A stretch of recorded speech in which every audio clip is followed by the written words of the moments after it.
વિદ્યાર્થી મિત્રો, આજે આપણે ભણવાનું ચાલુ કરીએ એની પહેલાં યા કુંદેન્દુ શ્લોક સાંભળીશું, ત્યારબાદ ભણવાનું ચાલુ કરીશું.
નમસ્તે વિદ્યાર્થી મિત્રો, આજે આપણે ધોરણ 11 મનોવિજ્ઞાનની અંદર પ્રકરણ 6માં જે સ્મરણ અને વિસ્મરણનો પાઠ છે એમાં સ્મૃતિ અવરોધની સમજૂતી મેળવવાની છે.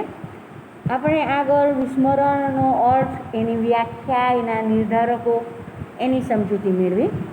સ્મૃતિ અવરોધ, હવે આપણે જોયું હતું કે વિસ્મરણ માટે વિસ્મરણના નિર્ધારકો આપણે 3 જોયા હતા: સંકેતાંકનની નિષ્ફળતા, સંગ્રહની નિષ્ફળતા અને પુનઃપ્રાપ્તિની નિષ્ફળતા. હવે વિસ્મરણ માટેનું કોઈ સૌથી મોટું કારણ જો ગણવામાં આવતું હોય તો એ સ્મૃતિ અવરોધ છે. આપણે કોઈ બાબત, કોઈ પણ વસ્તુ શીખેલી હોય કે માહિતી ઉપર પહેલાંનું અથવા તો પછીનું જે શિક્ષણ મેળવેલું હોય એ અવરોધરૂપ બને છે, તો એની આપણે જે વર્તમાન શિક્ષણ મેળવતા હોય કે હાલના સમયમાં જે શિક્ષણ મેળવતા હોય એના ઉપર ખૂબ જ વિપરીત એટલે કે ખરાબ અસર પડે છે અને તેને અવરોધ કહેવામાં આવે છે. હવે અવરોધ છે તે સમયની દૃષ્ટિએ કાં તો આગળ હોય અથવા તો પાછળ હોય, એમ બંને રીતે થતો હોય છે અને સ્મૃતિને અસર કરે છે.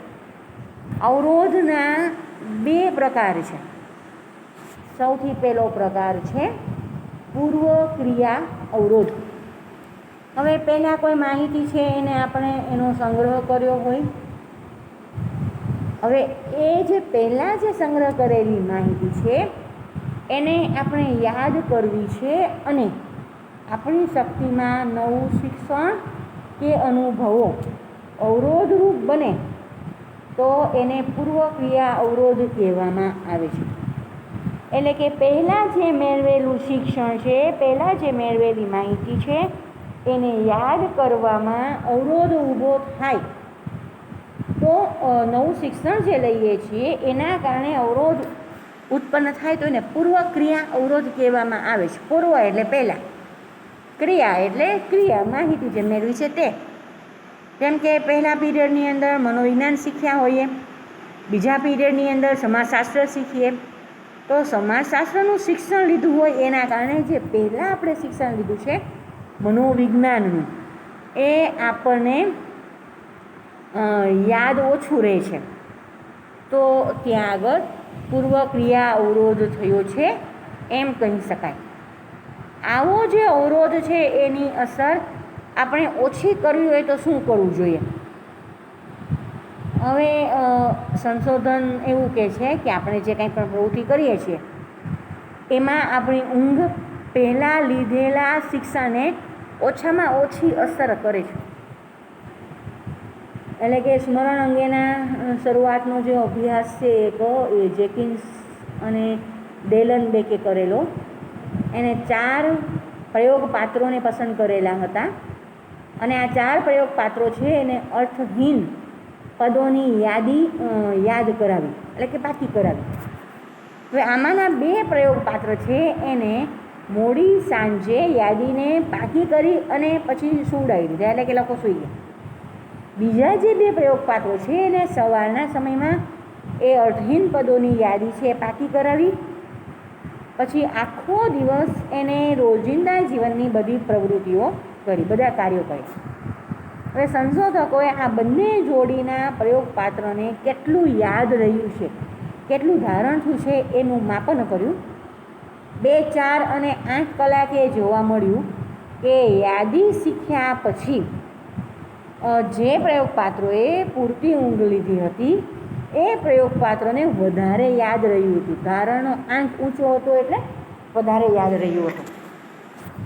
ઊંઘ લેનાર પ્રયોગપાત્રો 8 કલાક પછી 50થી 60% જેટલું યાદ રાખી શક્યા હતા, જ્યારે જે લોકોએ રોજિંદી પ્રવૃત્તિ કરી હતી એ લોકોને, એવા પ્રયોગપાત્રોને ફક્ત 10 કે 15% જેટલું જ યાદ રહ્યું હતું. આ શું દર્શાવે છે કે પહેલાં શીખેલી માહિતી છે એના ઉપર પછીની શીખેલી માહિતીની અસર થાય છે, એટલે પહેલાં શીખેલી માહિતી છે એ એટલી યાદ રહેતી નથી. હવે બીજો અવરોધ છે અનુક્રિયા અવરોધ. આપણે સૌ જાણીએ છીએ કે જાન્યુઆરી મહિનો હોય ત્યારે આપણું વર્ષ બદલે, છતાં પણ જ્યારે ચેકબુક લખતા હોય, કોઈ અરજી લખતા હોય અથવા તો કોઈ અગત્યના દસ્તાવેજ લખતા હોય તો આપણે આગળના વર્ષની તારીખથી લખી નાખીએ છીએ. મનોવૈજ્ઞાનિકો આવી ભૂલનું કારણ શું ગણે છે? અનુક્રિયા અવરોધ. લાંબા ગાળાની સ્મૃતિની અંદર કોઈ સામગ્રી, માહિતી કે અનુભવોનો સંગ્રહ થયેલો હોય અને જો નવી માહિતી કે અનુભવ આપણે મેળવીએ, એ અનુભવને યાદ કરવાની આપણી શક્તિમાં એ અવરોધરૂપ બને તો તેને અનુક્રિયા અવરોધ કહેવામાં આવે છે. એટલે કે પહેલાં લીધેલી માહિતી છે એ પછીથી આપણે જે માહિતી શીખીએ છીએ, જે માહિતી મેળવીએ છીએ એમાં અવરોધરૂપ બને તો એ અનુક્રિયા અવરોધ કહેવાય. વર્ગની અંદર પહેલા તાસની અંદર આપણે અંગ્રેજી વિષય શીખ્યા, બીજા પીરિયડની અંદર ગુજરાતી વિષય શીખીએ તો અંગ્રેજીનું શિક્ષણ છે તે ગુજરાતી વિષયના શિક્ષણમાં અવરોધરૂપ બને છે. તો આવો જે અનુક્રિયા અવરોધ છે એને નિષેધક નકારાત્મક સંક્રમણ તરીકે ઓળખવામાં આવે છે. આવી પરિસ્થિતિની અંદર નવી અને જૂની પ્રતિક્રિયાની વચ્ચે સ્પર્ધા થાય છે અને તેમાંથી અવરોધની પરિસ્થિતિ ઉત્પન્ન થાય છે માનવામાં આવે છે. એટલે કે નવી હાલમાં લીધેલી માહિતી અને જૂની માહિતી જે મેળવી હોય એ બંને વચ્ચે સંઘર્ષ થવાના કારણે જે નવી માહિતી લેતા હોય આપણે યાદ રાખી શકતા નથી. વિદ્યાર્થી મિત્રો, આ સ્મૃતિ અવરોધ છે એ મોસ્ટ આઈએમપી છે. તમને ઘણી વખત પૂછાતો હોય છે આ પ્રશ્ન, એટલે ખાસ પાકો કરી લેવો. એના પછી આ પાઠનો છેલ્લો પોઈન્ટ છે સ્મૃતિ સુધારણા. આપણે આપણી સ્મરણ શક્તિને કઈ રીતે વધારે ને વધારે સારી બનાવી શકીએ? સ્મૃતિ સુધારણા માટે વધારે ને વધારે પ્રયોગો કરવામાં આવ્યા છે, સંશોધનો કરવામાં આવ્યા છે. કેમ કે વિદ્યાર્થીઓ માટે ને બીજા ઘણા બધા માટે આ સ્મરણ શક્તિ સારી બને એ ખૂબ મહત્ત્વનું રહ્યું છે. એટલે કે સ્મરણ શક્તિને વધારે ને વધારે સારા પ્રકારની, ઉચ્ચ પ્રકારની બનાવવા માટેના પ્રયત્નો કરવામાં આવ્યા છે. પણ સ્મૃતિ સુધારણા કાંઈ જાદુ નથી કે એમાં આપણે આપણી સ્મૃતિને સુધારી શકીએ. ઘણા લોકો એમ પણ કહે છે કે બદામ ખાઈએ તો યાદશક્તિ સુધરે, પણ એ સાવ સાચી વાત નથી. સ્મૃતિ સુધારણા કરવી હોય એટલે કે સ્મૃતિને વધારવી હોય, યાદશક્તિને વધારવી હોય તો એના માટે માહિતી સતત મેળવ્યા કરવી પડે અને પ્રયત્ન, પુનરાવર્તન જરૂરી છે. મહાવરો એટલે કે પુનરાવર્તન જરૂરી છે. પુનરાવર્તન વગર કોઈ પણ બાબત છે એને તમે વધારે સમય માટે યાદ રાખી ન શકો. અહીંયા સ્મૃતિ સુધારણા માટે કેટલીક એવી અભ્યાસ કરવાની ટેવો અને પ્રયુક્તિઓ દર્શાવવામાં આવી છે, જે આપણને સમજીએ. એમાં સૌથી પહેલું છે ગોઠવણી. વિદ્યાર્થી મિત્રો, આ સ્મૃતિ સુધારણાની પ્રયુક્તિઓ પણ તમને ખૂબ જ પૂછાતી હોય છે, એટલે ધ્યાનથી સમજશો. સૌથી પહેલું છે ગોઠવણી. કોઈ પણ વસ્તુ છે એને એની જગ્યાએ જ રાખીએ તો એને ગોઠવણી કહેવાય. આપણે જે કંઈ પણ શીખ્યા હોઈએ એને આપણે ફરીથી યાદ ક્યાંથી કરીએ છીએ? તો લાંબા ગાળાની સ્મૃતિમાંથી કરીએ છીએ. લાંબા ગાળાની સ્મૃતિમાં ઘણી બધી માહિતી રાખી શકાય છે ને લાંબા સમયગાળા માટે રાખી શકાય. હવે લાંબા ગાળાની સ્મૃતિમાં સામગ્રી કે માહિતીને ભેગી કરવા માટે એની ગોઠવણ કરવી જરૂરી છે. અને એ જ પ્રમાણે આપણે જે પ્રમાણે ગોઠવણ કરી હોય એ જ પ્રમાણે એ માહિતી આપણને યાદ રહેતી હોય છે. ફરીથી જ્યારે યાદ કરવાની હોય તો એ જ ક્રમમાં આપણને એ યાદ આવે છે. દાખલા તરીકે કોઈ આપણને 12 માસના નામ પૂછે તો તરત જ આપણે એ 12 મહિનાના નામ છે તે બોલવા માંડીએ. એવી જ રીતે ABCD અથવા તો ગુજરાતી નહીં, જાન્યુઆરી, ફેબ્રુઆરી, માર્ચ, એપ્રિલ આવી રીતે આપણે ગોઠવણી કરી અને યાદ રાખીએ છીએ તો એ જ ક્રમમાં આપણને પાછું યાદ આવે છે. જે કોઈ માહિતી આપણે શીખીએ છીએ તેની ચોક્કસ રીતે વ્યવસ્થા આપણી લાંબા ગાળાની સ્મૃતિની અંદર કરવી જરૂરી છે. એટલે કે એની ગોઠવણ કરીને રાખીએ તો એ જ ક્રમમાં આપણને યાદ રહે છે ને ફરીથી યાદ કરીએ ત્યારે પણ એ જ ક્રમમાં તે યાદ આવે છે. દાખલા તરીકે અહીંયા અમુક વિગતો આપેલી છે: બટેટા, કોકાકોલા, બરફી, લિપસ્ટિક, કેળું, અતર, કાંદા, સફરજન. હવે આ રીતે તમે યાદ રાખવાનો પ્રયત્ન કરશો તો તમને મુશ્કેલી પડશે. પણ તમે આ બધા જે શબ્દો છે એને ચોક્કસ વર્ગમાં મૂકી અને પછી તમે એને બાયફર્કેશન કરીને પછી તમે એને યાદ કરવા માટેનો પ્રયત્ન કરો તો કોઈ જ પ્રોબ્લેમ થશે નહીં. આમાં પહેલાં તમારે જોઈ લેવાનું કે શેના નામ છે. ઠંડા પીણાના નામ છે, ફળના નામ છે, શાકભાજીના નામ છે, મીઠાઈના નામ છે, સૌંદર્ય પ્રસાધનના નામ છે. આ અલગ અલગ વર્ગ પાડી દીધા. એ વર્ગની અંદર પીણાના નામ ને ફળના નામ, શાકભાજીના નામ, મીઠાઈના નામ એ બધા રાખી દીધા. આવી રીતે તમે વર્ગો પાડી અને પછી તમે એને યાદ કરવા માટેનો કે યાદ રાખવા માટેનો પ્રયત્ન કરશો તો તમને એ સહેલાઈથી અને વધારે સારી રીતે યાદ રહી જશે અને સહેલાઈથી યાદ પણ કરી શકશો. એના પછી આવે છે બીજું અતિશિક્ષણ. કોઈ પણ પાઠ અથવા વિષયને તમે સંપૂર્ણ રીતે શીખી લીધો પછી તમે એકથી વધારે વાર તમે એને યાદ કરવા માટેનો પ્રયત્ન કરો છો તો એ મહાવરો કર્યો કહેવાય. આને અતિશિક્ષણ કહે છે. એટલે કે કોઈ પણ વસ્તુને યાદ કરવા માટે તમે પુનરાવર્તન કરે રાખો તો એ અતિશિક્ષણ કહેવાય. સંશોધનો આના વિશે પણ કરેલા છે. એમાં એવું જોવા મળ્યું છે કે જ્યારે કોઈ વ્યક્તિ કોઈ વિષયનું અતિશિક્ષણ કરે છે એટલે કે ખૂબ પુનરાવર્તન કરે છે તો એનાથી એ પાઠનું સાહચર્ય એટલે કે જોડાણ એ ખૂબ જ મજબૂત બની જાય છે અને જે વસ્તુ એને શીખેલી હોય એ લાંબા સમય સુધી યાદ રહે છે. આપણે જ્યારે પ્રાથમિક શાળામાં હતા તો જે ગીતો, કાવ્યો, પ્રાર્થનાઓ કે પલાખા એટલે જે ટેબલ્સ છે તે એ શીખ્યા તે આપણને આજે મોટી ઉંમરે પણ ખૂબ સહેલાઈથી યાદ રહી જાય છે. એનું કારણ શું છે? તો આપણે જ્યારે નાના હતા પ્રાથમિક શાળામાં તો એકની એક વસ્તુનું ખૂબ જ પુનરાવર્તન કરાવતા. ગીતો વારંવાર ગવડાવીએ રાખીએ, કાવ્યો, પ્રાર્થનાઓ, આંકડા છે એ કેટલી વાર લખાવે આપણી પાસે, ટેબલ્સ લખાવે તો એ શું થયું? પુનરાવર્તન થયું. પુનરાવર્તન ખૂબ કર્યું, અતિશિક્ષણ થયું તો એ આપણને સહેલાઈથી યાદ રહી જાય છે.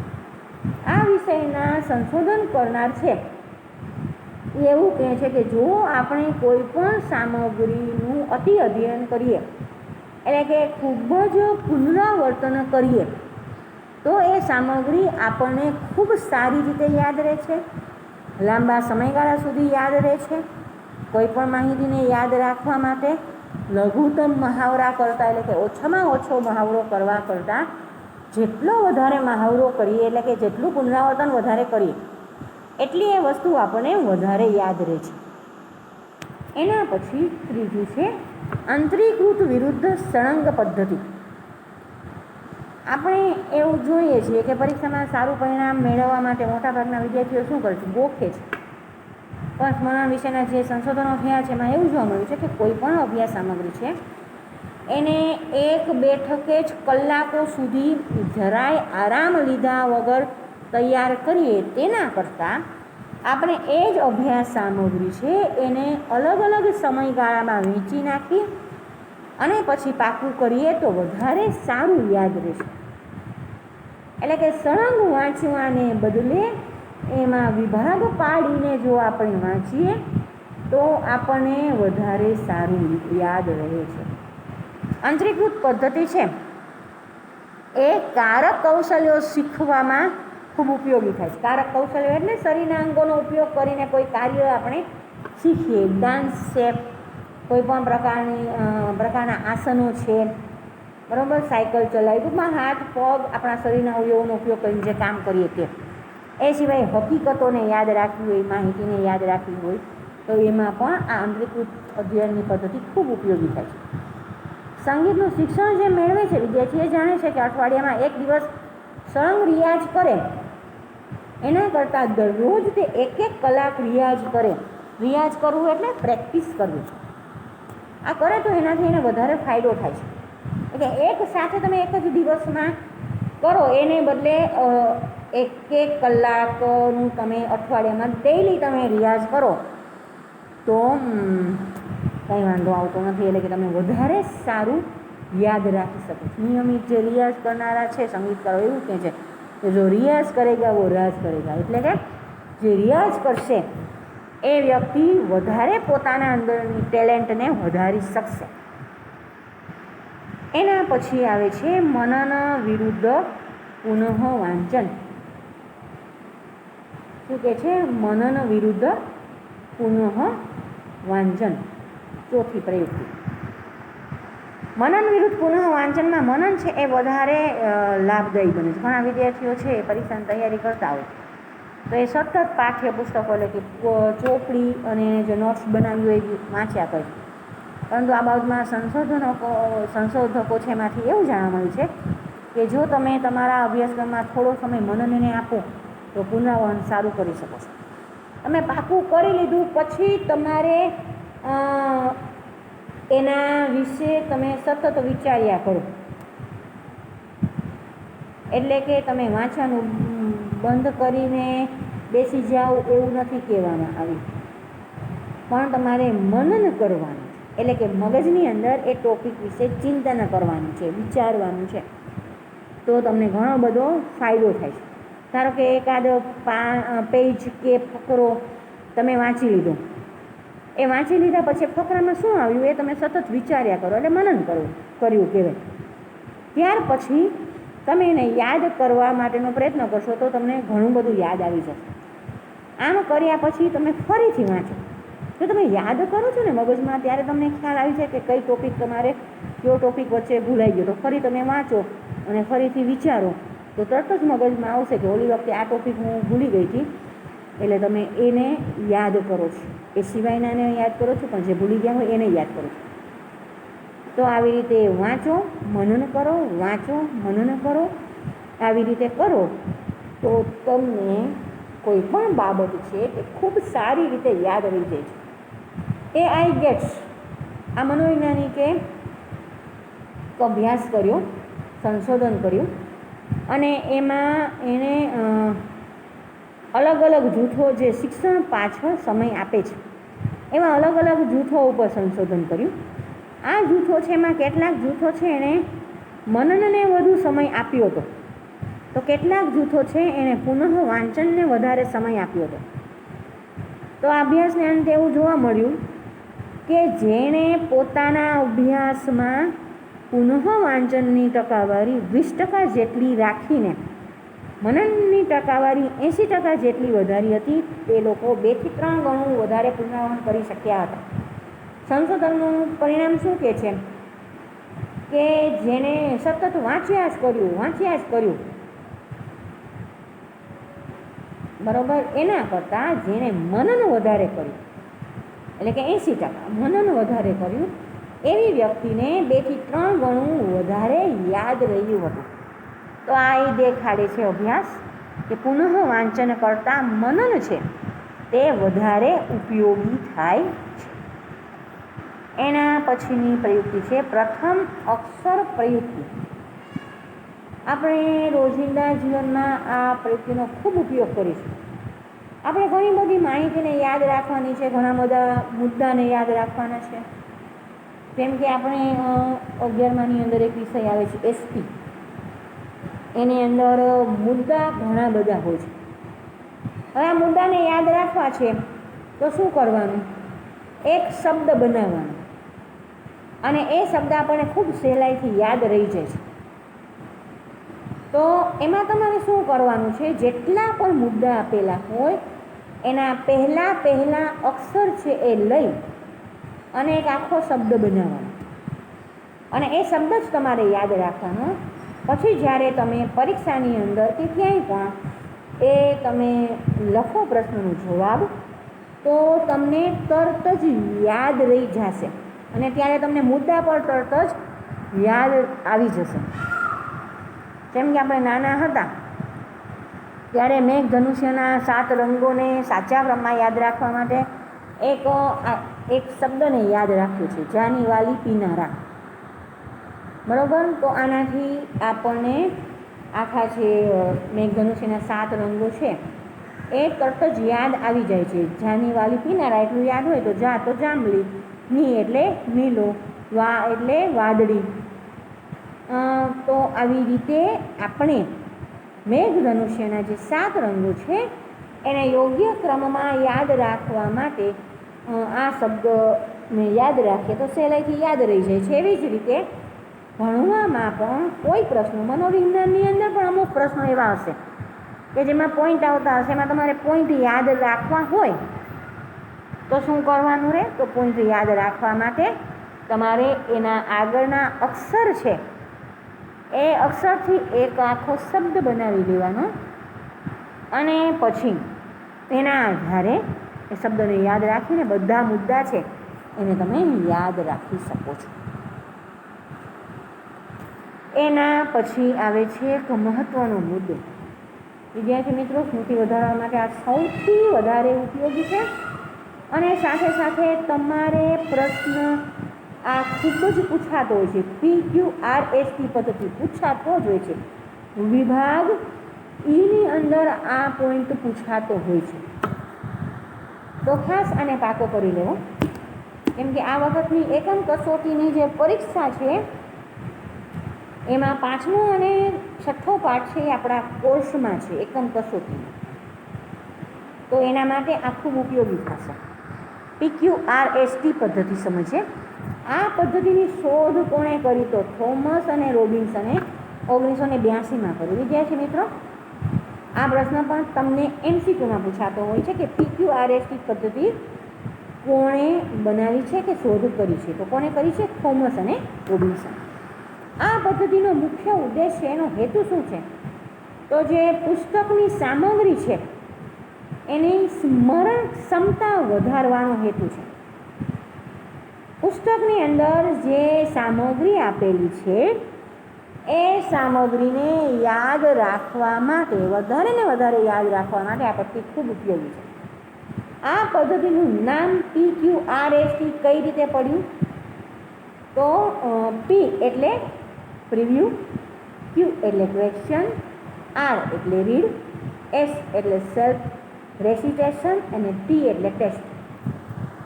આ 5 પ્રયુક્તિ છે એનો ઉપયોગ આપણે આમાં કરીએ છીએ અને એના પહેલા અક્ષર લઈ અને PQRST પદ્ધતિ છે એ આવેલી છે. હવે આપણે એને સમજીએ વધારે વિસ્તારથી. સૌથી પહેલું છે પ્રિવ્યૂ, પૂર્વદર્શન. આ અવસ્થાની અંદર વ્યક્તિ છે એ પાઠની અંદર જે બધો પોઈન્ટ આપેલા હોય એને જોવે છે એને યાદ રાખવા માટેનો પ્રયત્ન કરે. એ બધા જે અનુક્રમણિકા આપણે જોઈએ છીએ, આપણે ધારો કે મનોવિજ્ઞાનની બુક છે તો એમાં પહેલો પાઠ કયો છે, બીજો પાઠ કયો છે, ત્રીજો પાઠ કયો છે, ચોથો પાઠ કયો છે, એ આપણે જોઈએ છીએ. તો એ આપણે બધા એના પ્રકરણ જોયા. ત્યાર પછી શું કરીએ છીએ, એ પાઠના મુખ્ય શીર્ષકો કયા છે, એમાં ચિત્રો કયા છે, એમાં આકૃતિઓ કઈ છે, એને આપણે જોઈએ છીએ. છેલ્લે શિક્ષણ મેળવ્યા પછી જે સારાંશ છે એને વાંચીએ છીએ. સારાંશ એસપીની અંદર આપેલ છે દરેક પાઠની અંદર. તમને ખ્યાલ હોય તો શરૂઆતમાં એક બોક્સની અંદર દરેક પાઠની અંદર એના મુદ્દા આપેલા છે, બરાબર. પછી આપણે એને આખા પાઠને સમજીએ છીએ. એ સમજી લઈએ પછી છેલ્લે આપણે શું શીખ્યા એવું એક બોક્સમાં લખેલું હોય છે ને એની નીચે જે આખા પાઠની અંદર શીખ્યા હોય એનો સારાંશ આપેલો છે. હવે એચપીની અંદર આ વસ્તુ કરી શકાય છે કે પહેલાં આપણે બધા પ્રકરણ છે એને જોઈ લઈએ, પછી એ પ્રકરણની અંદર જે બધા મુદ્દા છે એને જોઈ લઈએ, પછી એની અંદર ચિત્રો, આકૃતિ શું શું છે, એના મુખ્ય મુદ્દા, એના પેટા મુદ્દા છે એને જોઈ લઈએ, છેલ્લે એનો જે પાઠનો સારાંશ છે એને વાંચી લઈએ. તો આના ઉપરથી એ પાઠની અંદર કયા કયા મુદ્દા છે એના વિશે આપણે અનુમાન કરી શકીએ છીએ.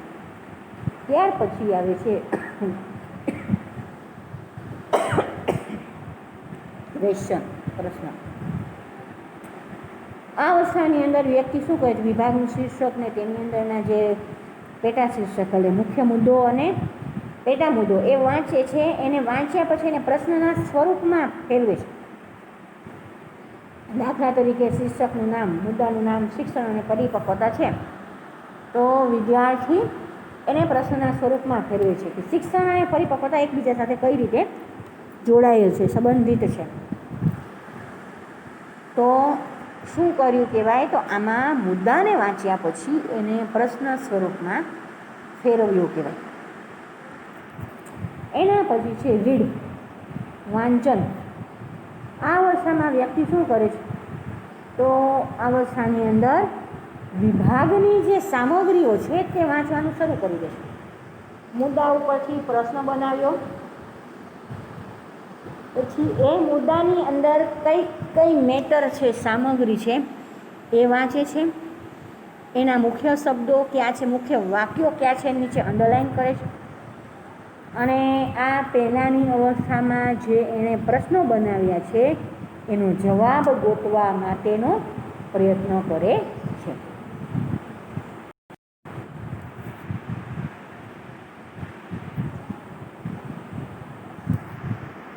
એના પછી વાંચન પછી આવે છે સેલ્ફ રેસિટેશન એટલે કે સ્વપઠન મનન.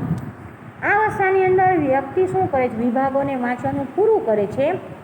એના જે મુખ્ય ખ્યાલો એમાં આપેલા હોય, જે વિચારો આપેલા હોય એના વિશે મનમાં વિચાર કરે છે, એટલે કે મનન કરે છે. આ પ્રકારનું જે આત્મપઠન છે એનાથી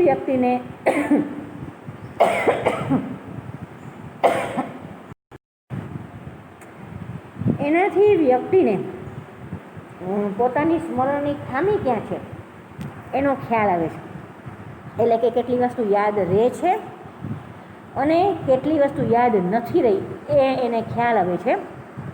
અને સાથે સાથે એ બધી બાબતને વધારે યાદ કરવા માટેનો પ્રયત્ન કરે છે.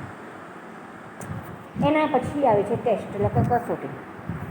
આ અવસ્થાની અંદર વ્યક્તિ કોઈ પાઠ છે એનું પૂરેપૂરું અધ્યયન કરે છે, પછી તેનું કેટલા પ્રમાણમાં એ વસ્તુ એને યાદ રહી છે, એટલે કે કેટલું યાદ રહ્યું છે એની પોતાની જાતે તપાસ કરવા માટેની પ્રયત્ન કરે છે. એના માટે કસોટી લે છે.